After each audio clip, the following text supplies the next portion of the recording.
కరీంనగర్ ఆదర్శ్ నగర్ అగ్ని ప్రమాద ఘటనా స్థలాన్ని మంత్రి పొన్నం ప్రభాకర్ పరిశీలించారు. అగ్ని ప్రమాదంలో నష్టపోయిన వారంతా నిరుపేదలేనని వారిని ప్రభుత్వం తరఫున ఆదుకుంటామని వెల్లడించారు. నష్టపోయిన కుటుంబాలకు భోజనం, తాత్కాలిక నివాసాలు ఏర్పాటు చేసినట్లు తెలిపారు. బాధితులను అన్ని విధాలు ఆదుకుంటామని మంత్రి హామీ ఇచ్చారు.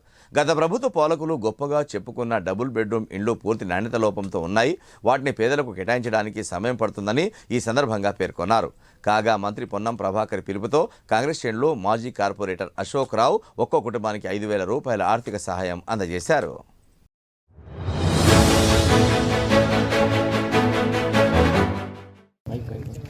బతికే ఒక 17 కుటుంబాలు నిన్న అందరూ కూడా సమ్మక్క సారక్క టెంపుల్కి పోయిన సందర్భంలో వాళ్ళు నివసించే గుడిసెల్లో అగ్ని ప్రమాదం జరిగి మొత్తం ఉన్నటువంటి కొద్దో గొప్ప ఆస్తి కావచ్చు, సో వాళ్ళ యొక్క సామాగ్రి కావచ్చు, బట్టలు కావచ్చు, సర్టిఫికెట్లు కావచ్చు, అన్నీ కూడా కాలిపోయినాయి.